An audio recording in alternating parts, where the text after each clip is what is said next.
Hello, hello et bienvenue dans ce nouveau Café décalé.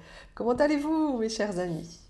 Alors aujourd'hui, on va aborder un sujet essentiel pour tout leader et il s'agit des compromis que l'on peut faire avec certaines de nos valeurs parce que l'on pense qu'elles ne sont pas assez business. Ensemble, on va voir pourquoi il peut nous arriver de faire ce genre de compromis avec nous-mêmes et dans quelle mesure ça impacte notre capacité de l'idée. Je vais vous donner 3 raisons principales qui peuvent expliquer ce type de comportement. Et pour chacune de ces raisons, je vous proposerai un petit exercice pour que vous puissiez revenir en alignement avec vos valeurs. Je suis Nathalie Collin, coach en leadership féminin. Et croyez-moi, quand je vous parle de compromis avec vos valeurs et votre essence, en fait, je vous parle en connaissance de cause. C'est quelque chose que je connais très bien parce que dans ma carrière précédente, j'ai renié des valeurs essentielles à mes yeux pour répondre aux exigences de mes fonctions. Et au bout du compte, je me suis sentie complètement en décalage avec ma vérité. Et ça m'a amené au craquage en 2015. Quand je coach aujourd'hui, les valeurs sont toujours au cœur du sujet parce qu'elles sont votre boussole. Alors c'est parti. On commence avec la première raison qui peut expliquer pourquoi vous faites parfois des compromis avec vos valeurs. Et il s'agit de la peur de ne pas être pris au sérieux. Beaucoup de femmes leaders pensent que montrer leurs valeurs humaines pourrait être perçu comme un signe de faiblesse ou de manque de rigueur ou de manque de professionnalisme, de manque d'excellence dans le monde des affaires ou dans leur organisation. On craint par exemple de ne pas être pris au sérieux par nos collègues, par nos supérieurs. On peut penser qu'on va perdre en autorité. Oui, mais en fait c'est tout le contraire. On est décalé. Parce qu'en fait, vos valeurs de bienveillance, d'humanisme, de respect, d'intégrité, de responsabilité, ce sont des valeurs socles pour créer de la cohésion d'équipe et permettre à chacun et chacune de contribuer à des projets qui font sens. Bon, la bonne nouvelle, c'est qu'on a quand même de plus en plus d'entreprises qui reconnaissent ces valeurs aujourd'hui et c'est tant mieux. Si vous avez aujourd'hui l'impression que vous faites des compromis avec certaines des valeurs que j'ai citées ou peut-être même d'autres, voici un petit exercice. Je vous propose de lister 3 succès récents que vous avez obtenus dans votre mission et que vous preniez le temps de vous ramener dans cette version de vous qui a créé ou co-créé ces réussites. Et puis demandez-vous au plus profond de vous quelles valeurs vous animaient à ce moment-là, en complément bien sûr de votre quête de performance, de réussite, etc. Peut-être que votre approche éthique a permis de renforcer la fidélité avec un client important. Peut-être que votre vision humaniste du projet a permis de mobiliser toute l'équipe pour gagner en efficacité.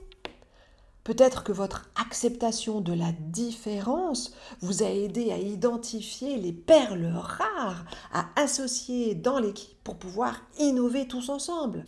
Deuxième raison, alors c'est la pression de se conformer aux normes de l'environnement professionnel dans lequel on évolue. Alors peut-être que vous travaillez dans un environnement professionnel qui est très codé, qui est très normé, peut-être même extrêmement hiérarchisé.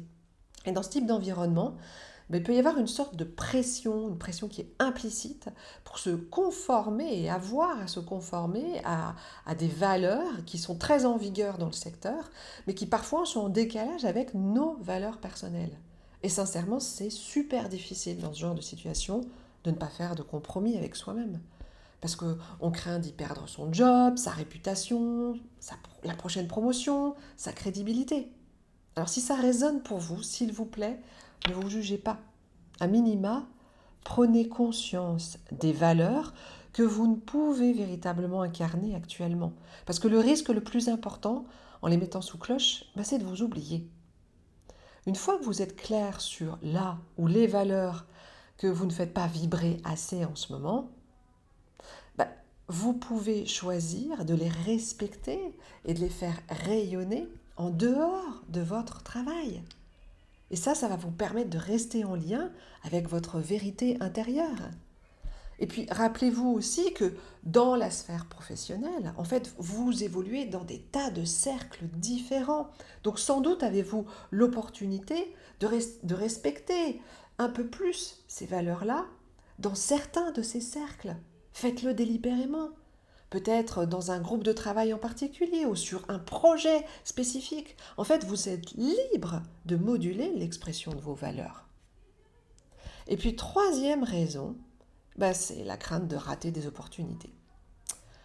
En fait, beaucoup de personnes pensent qu'il est nécessaire de faire des compromis avec leurs valeurs pour continuer à saisir les opportunités qui permettent de progresser dans sa carrière, pour obtenir des subventions, pour bénéficier de la confiance du CODIR, des actionnaires. Et sincèrement, je vous comprends.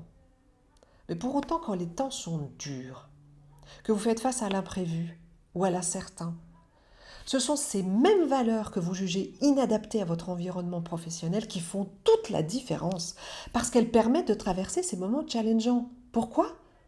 Vous êtes ancré.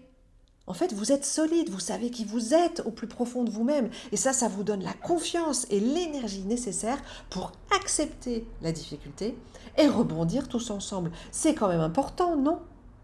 Alors si cette troisième raison vous parle, voici le petit exercice que je vous propose. À l'inverse du premier exercice, je vous invite à lister 3 échecs que vous avez rencontrés dans votre vie professionnelle.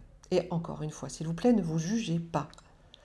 Et en toute sincérité, en vous ramenant à la personne que vous étiez à cette époque-là, demandez-vous quelle valeur essentielle à vos yeux vous ne respectiez pas quand vous avez rencontré cet échec. Et puis ensuite, imaginez quelques instants. Quelles solutions différentes vous auriez pu mettre en place en choisissant de ne pas faire de compromis ? Je suis certaine que vous allez trouver l'exercice extrêmement intéressant. Alors à vous qui me regardez, je sais très bien que vous êtes une personne de conviction. Sans doute honorez-vous des valeurs qui sont profondément humaines et elles sont vraiment nécessaires pour pouvoir apporter de l'équilibre dans un environnement professionnel qui souvent se concentre sur des KPIs de performance et des KPIs financiers.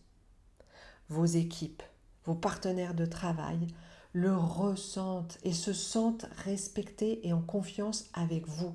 Parce que dans ces moments-là, vous incarnez un leadership qui est authentique. Alors je vous remercie beaucoup d'avoir regardé cette vidéo. Et puis en fait, vous savez, en me regardant, vous venez de vous offrir une petite pause de vérité intérieure. Alors c'est chouette, non ? Et puis dites-moi, quelle valeur avez-vous envie de faire rayonner un peu plus chaque jour dans votre métier ? Je vous lirai avec grande joie et vous répondrai bien sûr. À bientôt. Ciao.